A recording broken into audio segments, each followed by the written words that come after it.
অনেক দিন আগের কথা। একটি ছোট্ট গ্রামে বাস করত এক কৃষক এবং তার বউ। একদিন সকালবেলা কৃষক তার বউকে ডেকে বলল, বউ, ও বউ। কি হয়েছে, ডাকছো কেন, কিছু বলবে? হ্যাঁ, বলবো বলেই তো ডেকেছি। মাঠের অবস্থা বেশি একটা ভালো না। তুমি খাবার নিয়ে দুপুরে মাঠে যেও, আমি দুপুরে বাড়ি আসতে পারবো না। ঠিক আছে, তুমি কোনো চিন্তা করো না, আমি ঠিক সময়ে খাবার নিয়ে উপস্থিত হয়ে যাব।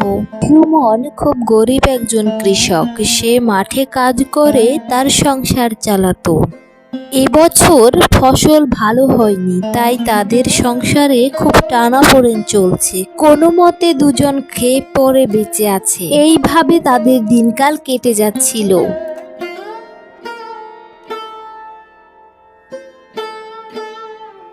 আচ্ছা শোনো, তুমি সারাদিন কি ভাবো বলো তো? এত ভাবনার কি আছে, যেভাবে চলে যাচ্ছে যাবে। আমি তো সারাদিন তোমার কথা আর আমার সংসারের কথা ভাবি। পরবর্তীতে তো সংসারটা বড় হবে, তখন কিভাবে চলবে। এখন দুজনের সংসারই চালাতে পারছি না। তোমার কোনো স্বাদ আহ্লাদ আমি পূরণ করতে পারছি না। কি যে হবে সৃষ্টিকর্তাই জানেন। আবারও তুমি ওই কথা বলেছ? তুমি একদম চিন্তা করো না, আমরা যখন একসাথে আছি তখন কোনো না কোনো ব্যবস্থা নিশ্চয়ই হবে। আর তুমি এত চিন্তা না করে তোমার কাজে মনোযোগ দাও। তুমি আমার কথা চিন্তা করো না, আমার একরকম ভাবে চলে যাবে। দেখো না, আমাদের কোনো পয়সা করি নেই, তারপরেও আমরা কত সুখে আছি। এরকম ভাবেই চাষি এবং তার বউয়ের দিনকাল কাটছিল। সুমন এবং আরো গ্রামের কয়েকজন লোক মিলে মহাজনের জমিতে কাজ করত। তাদের সকলের কাজ শেষে তারা একটি গাছের নিচে বসে গল্প গুজব করছিল। বুঝলে ভাই সুমন, কি যে করি, হাতে কোনো টাকা পয়সা নেই। এখন কিভাবে কি করি। সামনে ঈদ চলে এসেছে, বউয়ের জন্য একটা নতুন শাড়ি কেনা লাগবে, বাচ্চাদের জন্য জিনিসপত্র কেনা লাগবে। টাকা নেই, পকেট একদম ফাঁকা। কিভাবে কি করব ভেবেই পাই না। আমি অনেক কষ্টে টাকা জমিয়ে বউয়ের জন্য একটা শাড়ি কেনার ব্যবস্থা করেছি। এখন শাড়িটা কিনে বউকে উপহার দিতে পারলেই হয়। কে রে ভাই সুমন, তুমি কোনো কথা বলছো না কেন, চুপ করে আছো কেন? কি আর বলবো ভাই, আমি খুব কষ্টে আছি। বউকে একটা শাড়ি উপহার দিতে পারছি না। তোমরা তোমাদের বউকে শাড়ি উপহার দেবে, আর আমার বউ এই ঈদের সময়ও একটা ছেঁড়া শাড়ি পরে ঘুরে বেড়াবে। সেটা আমি কিভাবে দেখব, তাই ভেবে ভেবে শেষ হয়ে যাচ্ছি। আরে ভাই সুমন, এত চিন্তা করো না, কোনো একটা ব্যবস্থা নিশ্চয়ই হবে। আর সেই জন্য তুমি ধৈর্য ধারণ করো। এই চলো, এবার বিকেল হয়ে গেল, আমাদের তো বাড়ি ফিরতে হবে নাকি? হ্যাঁ হ্যাঁ, চলো চলো। তারা তাদের গল্প শেষ করে বাড়ির দিকে রওনা হয়ে গেল।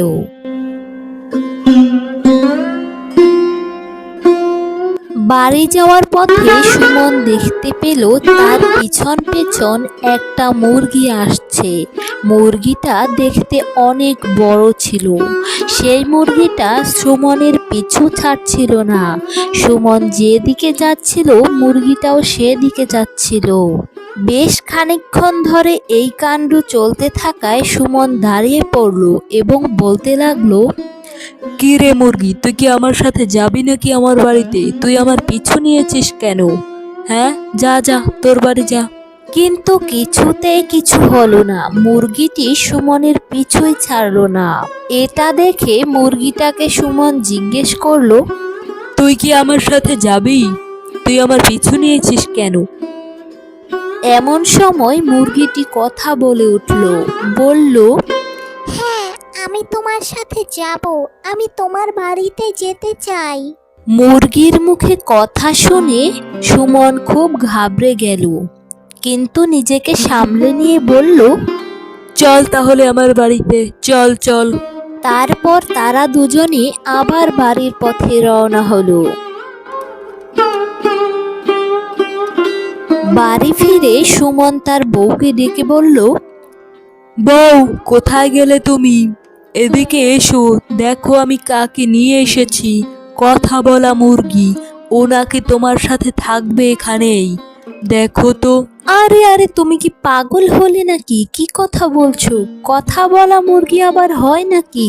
হয় হয় বউ, দেখো এই যে আমার সাথে এসেছে কথা বলা মুরগি। হ্যাঁ গো, আমি কথা বলতে পারি। আমি আজ থেকে তোমাদের সাথেই থাকবো। মুরগিকে কথা বলতে দেখে সুমনের বউ তো অবাক হয়ে গেল। তারপরে সে মুরগিটাকে এখানে থাকার জন্য অনুমতি দিল এবং তার স্বামীকে পিছনে ডেকে নিয়ে গিয়ে বলল, হ্যাঁ গো, তুমি মুরগিটাকে সাথে নিয়ে এলে, আমরাই তো খেতে পারি না। ও কথা বলা মুরগি, ওকে আমরা কি খেতে দেব?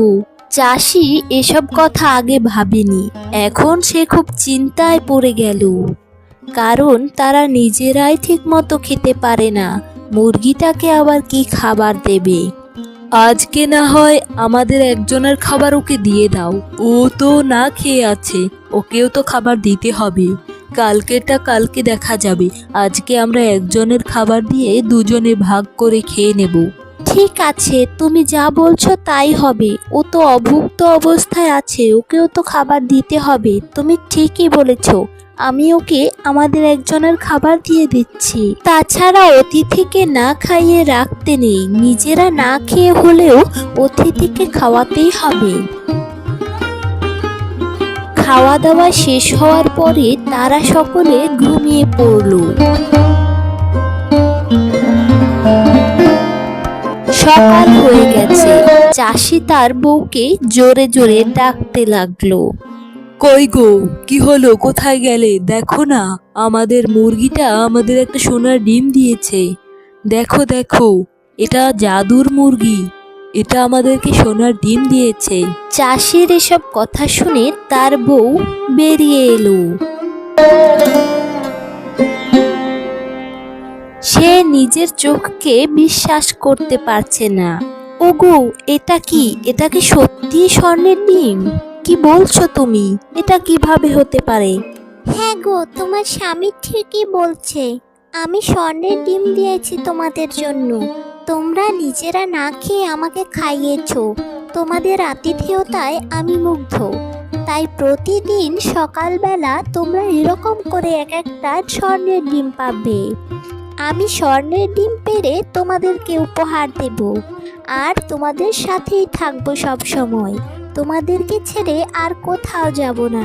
কি গো চাষি ভাই, তুমি তোমার কাজটা করছো না কেন?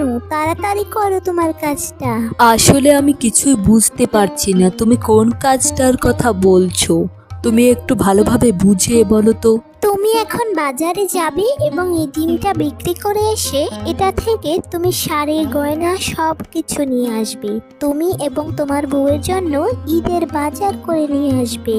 এরপর কৃষক সুমন তার বউয়ের জন্য সুন্দর একটা শাড়ি নিয়ে এলো এবং অনেক বাজার করে নিয়ে এলো। তাদের আর কখনো কোনো অভাব থাকলো না।